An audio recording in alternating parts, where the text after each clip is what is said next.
Let's talk about something that's pretty much a nightmare for any traveler. You book a flight, you plan your whole trip around it, and then you find out that flight was never even going to take off in the first place. Well, that's exactly what we're digging into today. A huge airline, a massive penalty, and this really deceptive practice known as ghost flights. $100 million. Just let that number sink in for a second. That is the staggering penalty that Australia's national airline, Qantas, was ordered to pay. Now, this isn't just some slap on the wrist.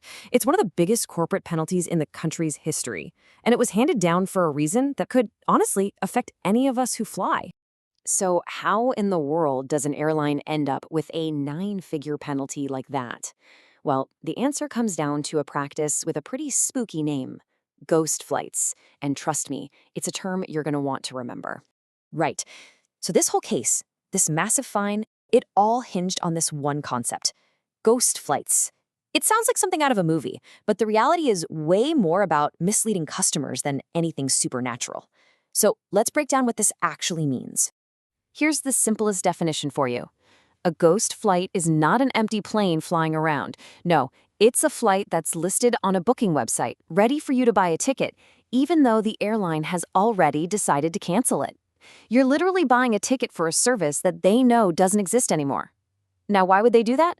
Well, the reasons are kind of complicated. Maybe they're trying to keep a slot on a popular route, or maybe their internal systems are just slow. But for you, the customer, the result is exactly the same. You paid for something that isn't real. Let's walk through what this actually looks like from your perspective. It all starts when the airline cancels a flight behind the scenes. But, and this is the really crucial part, the tickets for that canceled flight can stay up for sale for days, sometimes even weeks. So you come along, you find a flight that fits your schedule perfectly, and you buy it, having no idea what's happened. You've just paid for a promise the airline already knew it couldn't keep. As you can imagine, a practice like this didn't go unnoticed. And it set the stage for a major showdown between Australia's biggest airline and its toughest consumer watchdog. So these are our two main players. In one corner, you've got Qantas, the country's flagship airline, and in the other corner, you've got the ACCC. That's the Australian Competition and Consumer Commission. Think of them as the nation's consumer protection agency. And they're the ones who decided to step in and say, nope, not on our watch. So what happens when the watchdog takes on the giant? Well, the result was a verdict that sent absolute shockwaves through the entire airline industry.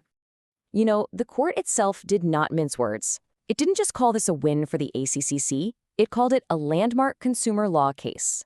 That word, landmark, is a big deal. It tells you this wasn't just another corporate fine. This was a judgment that was going to set a completely new standard. So why is it such a landmark case? Well, first off, there's the sheer size of that penalty. It's historic. But it's about more than just the money. It sets a really powerful precedent. It sends a clear message to every airline that they are accountable for how they sell tickets. It proves that misleading your customers comes with severe consequences. And at its core, it upholds your fundamental right as a consumer to get what you actually paid for. Okay, so you might be thinking, this happened in Australia, why should I care? Well, here's why. The implications are global.